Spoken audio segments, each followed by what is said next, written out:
Good afternoon. A retired police officer is claiming that Vice President Sara Duterte and her brother, Davao City 1st District Representative Paolo Duterte, are involved in the Oplan-Tokhang killings. Self-confessed Davao Death Squad gunman Arturo Las Cañas made the allegations against two of Duterte's children in an affidavit he executed during the 6-day pre-trial investigation of the International Criminal Court in February 2022.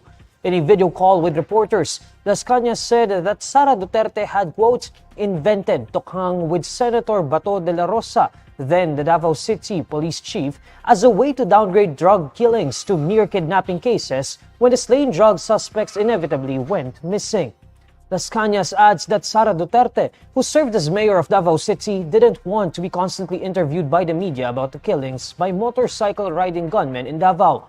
He also says that many people were being killed, but no one was being investigated during Sara Duterte's stint as Davao City Mayor.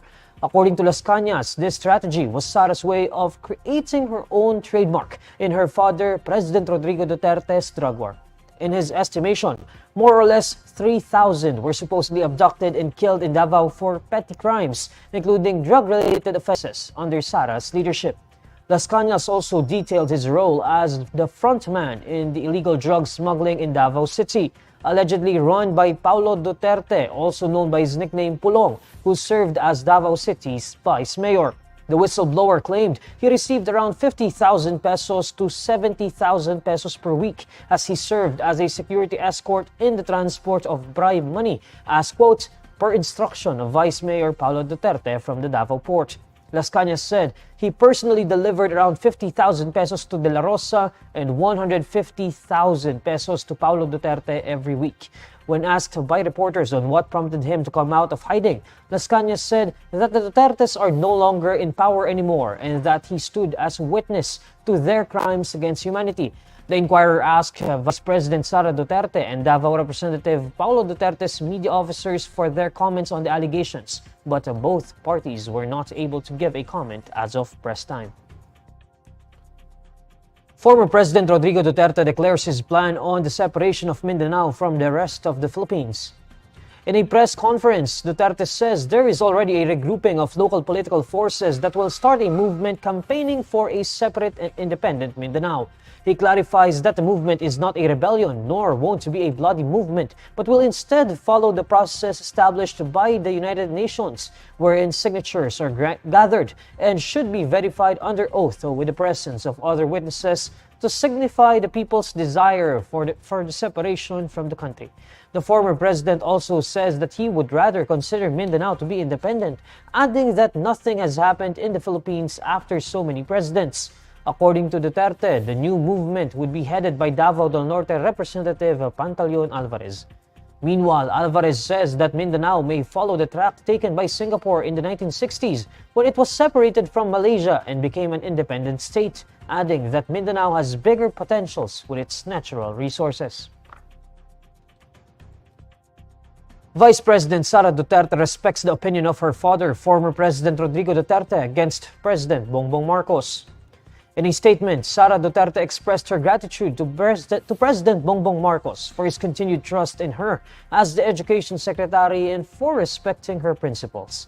The Vice President likewise said that she respects the views and opinions of her father as with her siblings, but said that it was not necessary for her to agree with their views and opinions as well. Duterte also denounced rumors that money was being used as incentives for signing the People's Initiative to amend the 1987 Constitution, and urged that present problems of poverty, rising prices, and unemployment should first be addressed instead. She adds that she will prioritize public service, education, and the country.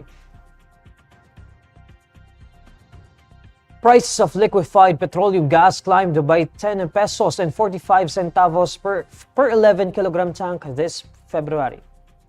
In an advisory, Petron Corporation said it had implemented an increase of 0 peso and 95 centavos per kilogram in LPG prices on Thursday, February 1, which is equivalent to an increase of 10 pesos and 45 centavos per 11 kilogram tank. Petron adds that this increase reflects to the international contract price of LPG for the month of February. Last month, consumers welcomed the new year with a hefty price increase of up to 3 pesos and 45 centavos per kilo or 37 pesos and 95 centavos per tank. Data from the Department of Energy show that the prevailing LPG prices in Metro Manila as of the end of 2023 ranged from 875 pesos to 1,060 pesos per cylinder. Here's the latest roundup of today's top stories. Excop and self-confessed Davao Death Squad gunman Arturo Las Cañas claims Vice President Sara Duterte and her brother, Davao City Representative Paolo Duterte, are involved in the Oplan-Tokhang killings. Former President Rodrigo Duterte bears signature-based plan for a separate and independent Mindanao. And LPG prices up by 10 pesos and 45 centavos per 11 kilogram tank this February. And these are the stories you need to know today. I'm Neil Mercado. Follow INQUIRER.net on Facebook, X, YouTube, TikTok, Instagram, and Reddit. For more stories, visit INQUIRER.net. Good afternoon.